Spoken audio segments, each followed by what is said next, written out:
Get to kick it off right next time. All right. There we go.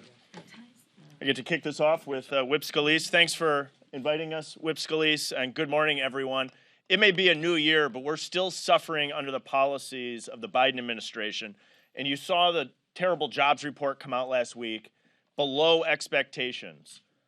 Some people are calling for us to lower our expectations. I, for one, refuse to lower my expectations for the United States of America.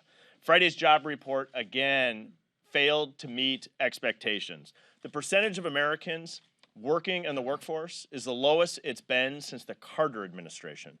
We need to work to get workers back to work. And at the same time, we're seeing prices rise and wages not keep up with inflation. That means for every paycheck Americans are getting, they can buy less goods. We're seeing these price rises, and it's functioning like a tax on all Americans. You can go to the grocery store, and you see prices go up. You go to fill up your pump at the gas station, prices are going up.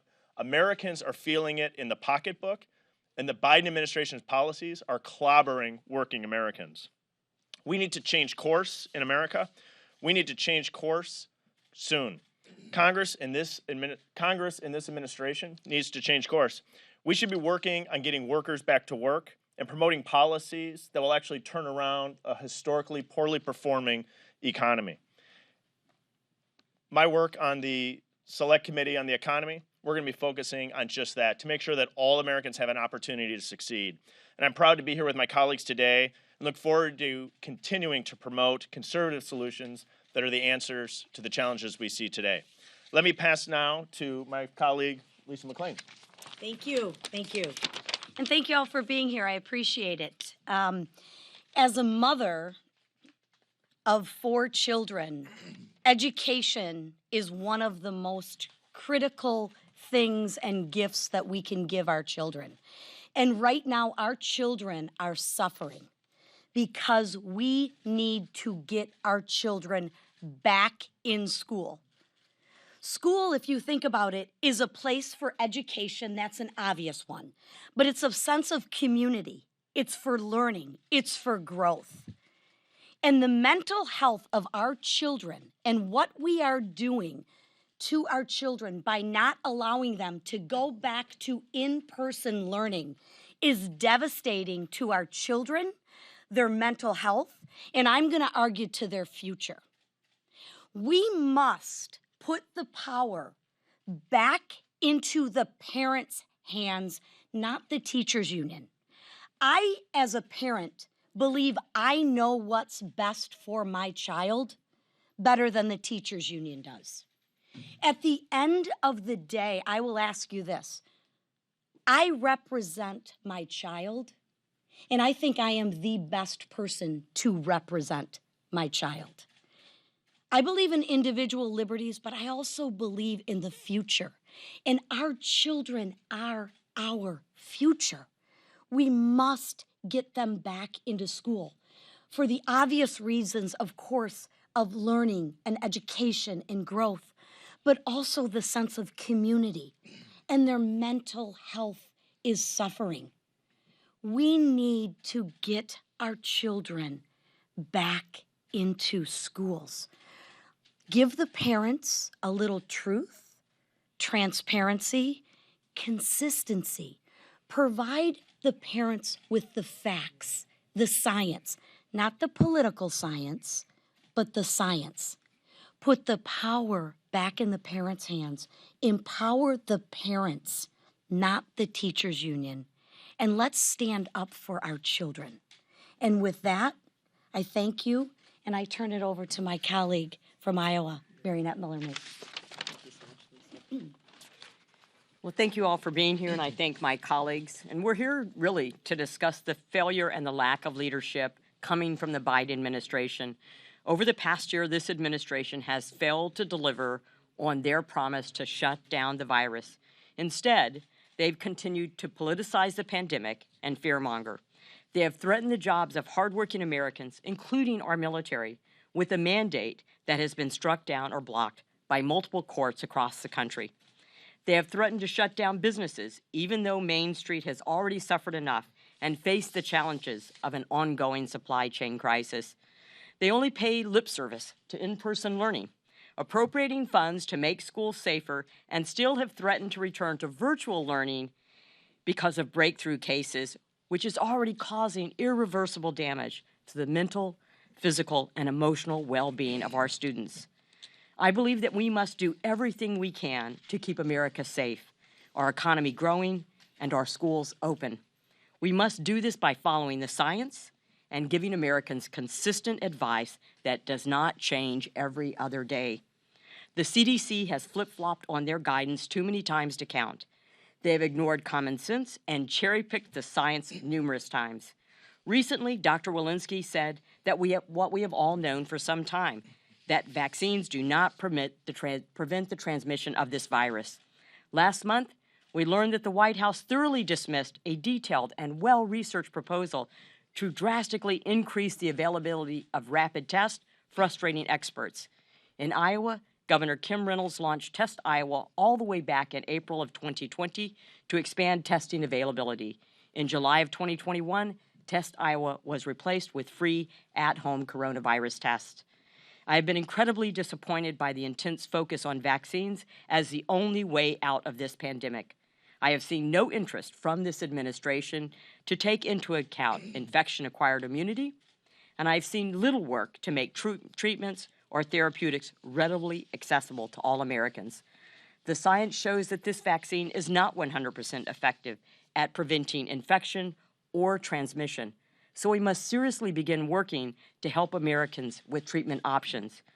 We know that the vaccines can seriously reduce serious illness, hospitalizations, and death from breakthrough cases. I traveled to every county in my district to administer vaccines to Iowans who wanted them. As a doctor, I know that everyone has their own unique medical needs and conditions, and we cannot treat them all the same. I encourage every American to speak with their provider or their doctor to determine if the vaccine is right for them. It was right for me. But the rhetoric and the actions from this administration are not helpful and must change immediately. We must work in a bipartisan manner to help Americans adapt to life with this virus. I look forward to working with all of my colleagues to get this job done. And now it's with great pleasure that I introduce Minority Whip, Representative Steve Scalise. Thank you, Marionette, and welcome back. I hope you had a great Christmas and a Happy New Year. It seems a lot like Groundhog Day, though, because we're here back in D.C. for another week where the Democrats are not bringing a single bill to confront the many crises that they've created, from inflation that continues to rise to high gas prices, which continue to take more and more money out of the pockets of hardworking families, to the border crisis. And now if you look, right now a lot of people are back in school, but then we just saw the other day, last week, 5,200 schools were closed. And a lot of attention was focused on Chicago, as it should be. But look, Chicago took billions of taxpayer dollars, and yet their union bosses made a decision to keep the kids shut out of school. We have called on President Biden to stand up to the union bosses and stand up for our kids all across America who are being denied opportunity when they shut down schools. Either they open schools back up or they should give back the billions of dollars of our hard-earned money that they took, because the money was there to keep schools opened. And those that took it and still want to keep kids locked out of school is denying those kids opportunity. And we're fighting for them. I know my colleagues here have been doing that. It's time President Biden stand up for those kids by standing up to the union bosses that he's been afraid to confront on one of these many crises. Over and over again, we see crises that are hurting hardworking families, and President Biden won't lift a finger to help those families. You know, just look at what he promised when he was running for president. How many times did President Biden say, "I will shut down the virus"? And today we're worse off than when he took the oath of office. And he walked in inheriting 3 different vaccines that President Trump's Operation Warp Speed created for him. There were antibodies. There were other therapies. This president has done nothing to advance therapies. He's done nothing to look into natural immunity and see what the benefits of that would be. He won't even hold a hearing on the origin of COVID. And so we continue to call on the Biden administration and Speaker Pelosi to start having hearings to confront this, instead of standing up with the union bosses against our kids.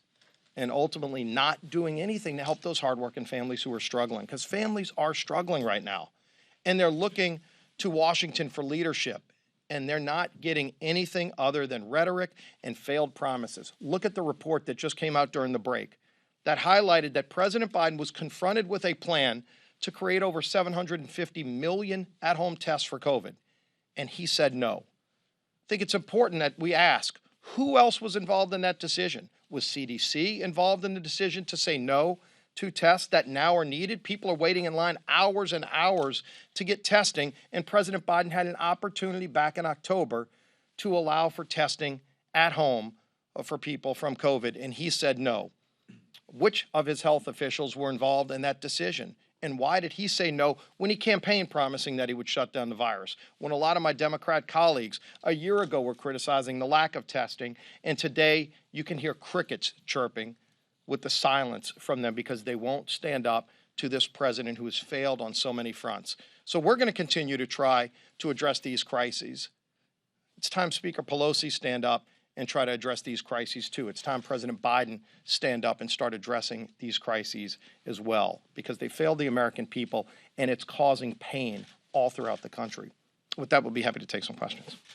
Thank you, Congressman. I wanted to ask you about something that was reported in Punchbowl News this morning, that Leader McCarthy is interested, under a hypothetical Republican-run House in 2023, in preventing members of Congress from owning and trading stocks, whether that's through a blind trust or only mutually traded funds. I wanted to ask you if you could share any more information you might have about that, and say whether you would be interested in including spouses and family members under that as well. I haven't seen that report. Obviously, there are current laws in place, and we've seen abuses of those laws that have gotten members in the hot water. And, ultimately, there shouldn't be conflicts of interest as it relates to stock. And there are people that come to Congress with 401ks and things like that. But I haven't seen that report. Be happy to look at it. Yes. If Republicans do win the majority, what would you say are some of the top either investigative or oversight priorities for the GOP? Well, in addition to bringing legislation to the floor to confront the crises that we're facing, which is something we are already working on, a very bold conservative agenda to get inflation under control, to lower gas prices, to control our border. We also plan on doing a lot of actual oversight, real oversight, robust accountability for the Biden administration that's not being done. I know Jamie Comer and his committee will be very active, but every authorizing committee has an oversight subcommittee, and they're going to be active as well, holding the administration accountable, bringing in cabinet secretaries to start getting answers to some of these questions. We can't get real data on COVID. We will absolutely have a hearing on the origin of COVID. We'll have a hearing to look into the out-of-control crime across America that seems to be encouraged by some of these local governments that are still pushing defund the police, that are not prosecuting criminals, so that you have smash and grabs. You have a lot of other violent crime that's going unchecked in cities. But we want to have hearings on all of these things to get the real facts out and hold the administration accountable for their failures. It's going to be an active part of a Republican majority. We're not there yet. Obviously, we're working hard to get there. But you saw it in Virginia. You saw it in a lot of other states where people don't want big government socialism, and they want to be able to have control, as Lisa McClain said. Parents want to have control over the kids' education. Whether you're conservative or liberal, you're a parent first, and you care about your kids' education. We've talked about a Parents' Bill of Rights. We're going to be bringing a very robust agenda forward, along with real accountability and oversight. Quick follow-up on that. What about Hunter Biden?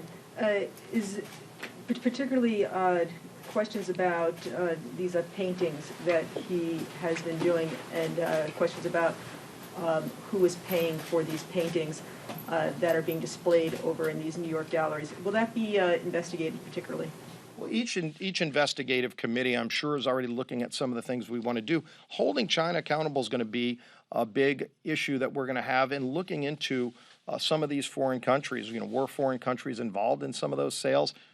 We don't know, but frankly, I think those are the sort of things that people are very interested in, because there is no investigation going on right now into foreign countries' involvement. It wasn't just China's role in creating the coronavirus. A number of us had a hearing on the Republican side to look into the origin of COVID, and every scientist we had at the hearing, it was not just Republican scientists, people across the political spectrum, all said that if you look at the genome of this virus, it was not transferred from a bat to an animal to a human. It was probably modified and manipulated in the lab in Wuhan. We ought to have real serious investigations into it, but it seems like some people don't want to confront China in their role, not just in the virus, but on so many other fronts. So you're going to see very active oversight and investigation into wrongdoing and into, frankly, into basic transparency that we all ought to know. We all ought to know what is the basic data in each state on COVID. What are comorbidities playing into deaths? We ought to have all the information that, frankly, this administration promised they would give, but they're failing to do. They said they would shut down the virus, and we're worse off today than we were a year ago. But one last question. Thank you very much. Senator Ted Cruz said a few days ago that there is enormous pressure on a Republican House to begin impeachment proceedings against President Biden. Do you agree with that? Or do you believe that there is enormous pressure? Do you feel the enormous pressure to start impeachment hearings if you guys do take the majority next year? Right now, the real pressure I think is being felt is the failure of this administration, Speaker Pelosi, to use the House to help working for families. We want to get the majority back for a number of reasons, but the main one is to go and fight for those families that are being left behind. And they're facing pressure right now. They're facing pressure of inflation. They're facing pressure of high gas prices. There will be a lot of oversight and investigations, and we shouldn't predetermine where that's going to go, but let's get facts out and finally start having real accountability as we determine if somebody did something wrong. That accountability is not happening right now, I think, because they're trying to cover for all the failures of the Biden administration. You won't see anybody covering. In fact, we're going to be working hard to get to the bottom of facts and transparency so we can hold people accountable for the failures of those people who are facing real pressure today out there because they don't have enough money in their pockets and they're paying more for things that they can't even find on the shelves. With that, we'll see y'all on the floor. Thank you.